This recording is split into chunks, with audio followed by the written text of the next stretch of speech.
Lovely. Okay. I wanted to go back to last week's class for a little bit because it was just so powerful and so much is downloaded over this last week. And I really, I pray that I can deliver some of it because I have no idea. It all disappeared and I want to bring it back. And I don't know where I'm going, but I'm just going to try.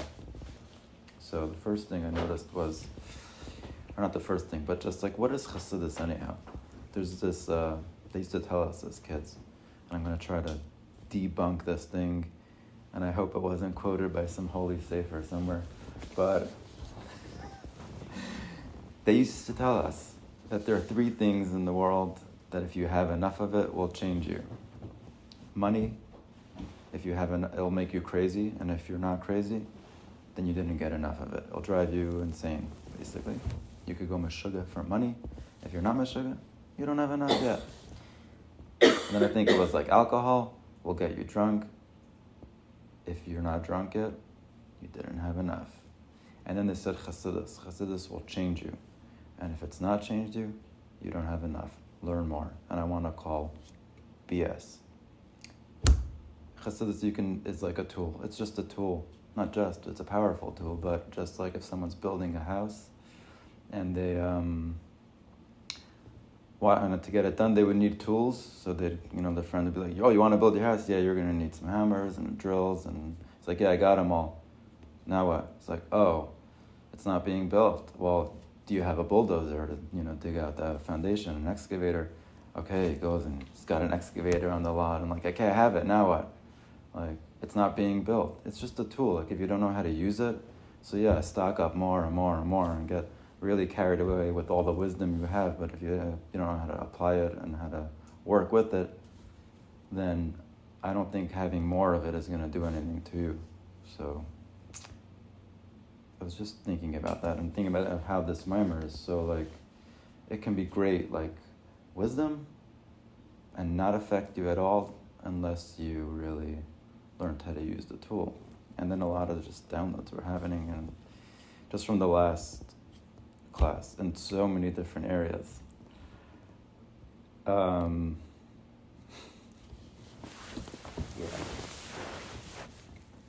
So one of them was we were learning about Havaya and Elikim, that once a person goes through their challenges and they come to the other side of it, they reveal that how everything is actually this Havaya energy. It's not really Elikim, it's not really filtered, because all existence is from Havaya. Elikim is just basically, I asked someone for an example because I couldn't come up with one. He said it's a projector. Havaya projects light, and then or a projector for a movie, let's say. And then the screen picks up the light and shows you what's there. But the actual screen is just it's a white sheet of plastic. There's nothing to it. It doesn't have anything. So something like Elikim is not really energy. Elikim is just a way for us to get to see the energy, to see the Elikim, to see Havaya, to make things exist. But in itself is just a screen. The real light is the projecting light. So once a person goes through their struggles and their nisyonos and they stay committed to the cause, which like what does that even mean? Like commitment, that was another download. It's actually like serious. There is no running away. You're committed. You will die for this cause. Literally be thrown into a fire and not quit if you want to get to the other side. Like, this isn't just, just learn more and it's going to happen. Like, no, you got to jump into a fire. And we don't even know what the fire looks like or how hot it is or what's, like, you have no idea. It's literally suicide mission. But that's commitment. Why am I saying that? I don't know. But once a person is committed and follows through, they get to the other side of it, and all of a sudden the fire it's exposed that it's actually can be changed. It's not limited to what it looks like because we reach the truth of it. And I was thinking about that was that when we go through our struggles and we're committed and we keep fighting and keep fighting and keep fighting and do not quit, you come to like your true self, who you really are. And that's Havaya for you. So for men, it would be their masculine energy. For women, they may find their feminine side. I'm sorry if someone's triggered. You're welcome.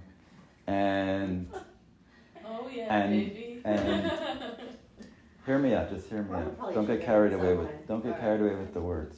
Don't get carried away. We're talking about the same thing, Havaya. We're talking about Havaya. It's the truth. It's your real truth, whatever that is. So, I'll speak for myself as a man. It's masculinity. And what that means is, in this context, actually, forget men and women. Just in the context of Havaya being the truth of what something is. Hold on. Say whatever you need to say, it's fine. Yeah, I don't know what I'm saying. Okay. This is what it is. When you find your truth, when you find your truth, when Havaya starts shining, it's very, very powerful. Okay, so anybody, who it doesn't matter, men, women, that's not the point. The point is that when a person reaches their truth, it's very, very, very, very powerful. Like Rabbi Shimon Bar Yochai and his son, with the Romans, they had to run away to the cave, and they sat there meditating and studying, and what were they doing for 12 years, fasting. And when they reached their true selves, their real powers, they come out and they start destroying the world with their eyes. And a Baskel comes out and says, "What the hell are you doing? Get back into the cave, this is not appropriate here." So, we're very, very powerful. We have real, real, real power. Whether it be that word or the other word, it's a serious, serious power. And if it's exposed, it's very, very dangerous. You can hurt people, you can hurt yourself. And so that really tied in, I was thinking, we were talking about tznius after, and of course men should not be talking about tznius with women, but I'm not talking about that type of tznius, just about what tznius really is, because if you're exposed to your power and attract people in where they don't belong, or you're giving yourself out where it doesn't belong, it becomes very, very, very dangerous. And I was like, oh, that's really, really cool. So tznius isn't just how I dress or whatever. There's something much bigger there. If you're in a committed relationship to one person, that's the only place that energy is ever exposed. Your true self is only exposed there.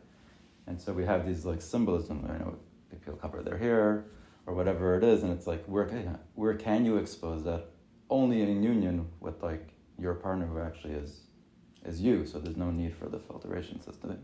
So Havaya in his own domain, just Havaya, can spray Havaya everywhere, but if you want to start dealing with others, put on that filter. That Elikim has to be there. There has to be, I don't expose everything. Very, very limited.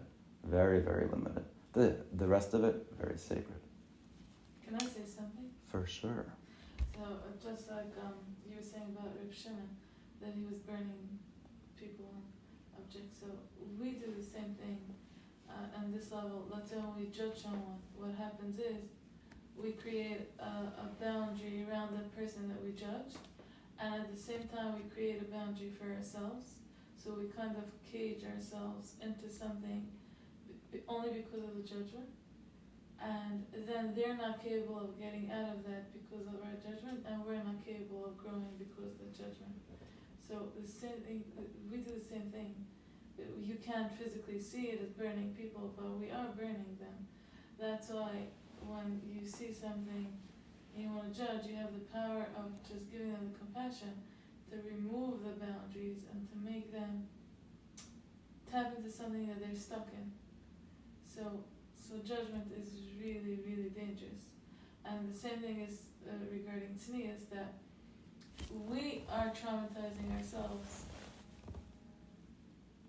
by, I have to be very sensitive how I'm saying this, but I don't want to trigger anyone, but we have to be very, very, we think it's we have to be tznius because Hashem says that, No, we need to be tznius, and I don't mean tznius with clothes or whatever. It's such a deep spiritual thing because we don't want to harm ourselves.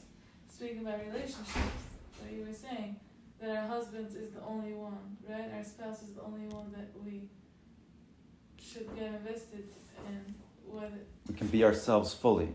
Yeah, fully exposed, exactly. all my energy. And Unleashed. trying to be fully exposed to others, because sometimes it's cooler, sometimes whatever. Dangerous. It just, Very, it really very harms us. Like, it traumatizes our body, and even on a physical level. Yeah. Thank you for listening. Yes, Thank shkoyach, you. thank you for It's sharing. like the Beautiful. prowess of what we have. The what? The prowess, like the energy, it's like a tool that can be used both for really, really positive energy, but it could also be the detriment. Yeah. So I just need a minute to process what you said in my head. Could we take a second and just... Absolutely. Are you recording now? Yeah. Is it? Because I want to say something that Aren't anymore like a problem. The limitations that are all around us, the worries of money and business and all this stuff are like, they're not real. They're not really there to block me. They're not there to get in my way. They're just there to bring me to like the greater light. I gotta stick through it. And then we expose it. And it's all just Havaya deck. It's strong. It's great. It's beautiful. Okay. I really wanted to wrap this up so that we can move on to the next mimer. I don't know if we'll do this class, maybe the next one. But the beginning of the mimer, we had two questions. He says the pasuk of Veyodata comes after we speak about leaving Mitzrayim and going into Eretz Yisrael. So his first question was, why does this pasuk come after that pasuk? And then he said we'll have to explain how Havaya is Elikim, and that was this whole first, or 2/3 or even 3/4 of the mimer explaining how Havaya and Elikim are really one. And now he's going to tell us what the connection is between leaving Mitzrayim and going into Eretz Yisrael. So he says the Yidden being in Mitzrayim were the neshamas of the Dar HaFlaga, the generation right after Noach, I think. Not so good with the Bible. No, Dar HaFlaga is after Noach, right? it's a generation after. After Noach, okay. Wait. The Dar HaFlaga, they built the tower, all the people, they were united, they were speaking one language, and they said, we need to build a tower and to support the sky, it's going to collapse. So they're called Haflaga. Haflaga means to separate. They were making a division between Havaya and Elikim. They were saying, no, Havaya and Elikim are separate. Havaya created the world, yes, but then he left. And he left it in the hands of Elikim, all the nature. So we have to really, our gods are now the moon and the sun. The moon makes barley grow, and the sun obviously makes everything else grow, and we're dependent on the solar system and what other words are there in astrology? Not galaxies, when you have constellations. We're dependent on all this stuff, and we have to work. They thought Havaya left. The complete opposite of what we're learning here, that no, Havaya and Elikim are actually one. Havaya never left. Havaya still runs the world. We know that without Havaya, there would be no existence. Elikim is only the screen that Havaya is projecting on.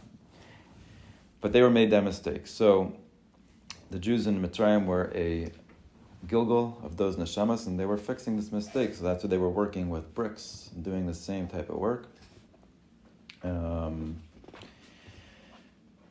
To be misaken this mistake that they had.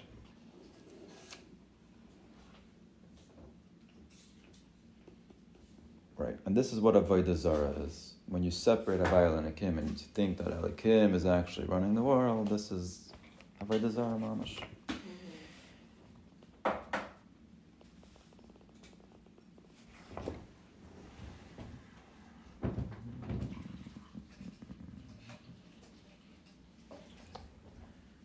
Excuse me while This is the end of the mimer? yeah, we're getting to the end. Okay. Yeah. All that feminine stuff, more relationship gonna be okay. So we don't have to finish it. he's saying, no, I know, but even like, I don't know, I'm having a hard time. But so anywho, Darflaga separated Elikim from Havaya. They thought that Havaya, made the world and then it left, and Elikim's now running the show. So he's saying that is complete Avodah Zarah, because obviously, Havaya is what really is the force here in this world. Like it says Breishis Bar Elikim, like Elikim created the world, but that's only Havaya acting through Elikim. But Havaya is always present. It also says that there is no blade of grass here. It doesn't have an angel that tells it when to grow. And so there's like so many middlemen from Havaya till it comes into existence. There's a lot of middlemen. Yes, God's working with many, many different tools. A lot of angels and a lot of filtration, yada, yada, yada.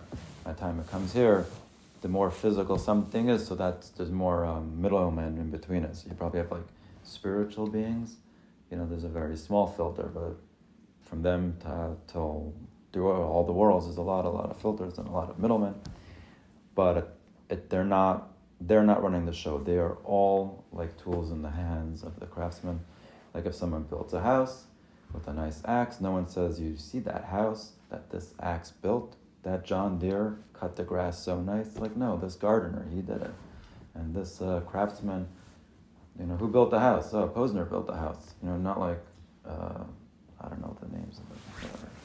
Whatever. It wasn't a hammer. It was a person. So the Darflaga was like, no, the hammer is what's building the world. And we have to worship it. So that was a big mistake.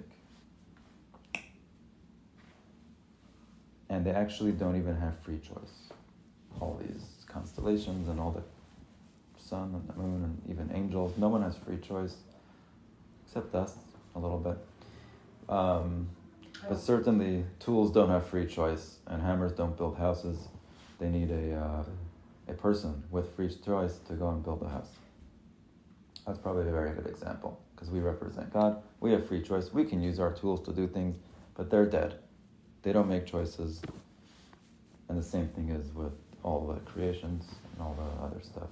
They're not making choices. They are just pure godly energy through a lot of middlemen. Okay. Yeah.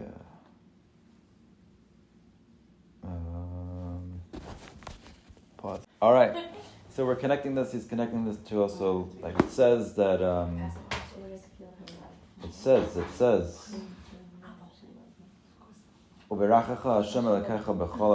Hashem will bless you in everything that you do. That a person in this world has to use the physical resources that he has to him to create a livelihood, but he just does it with his hands, and Hashem blesses him.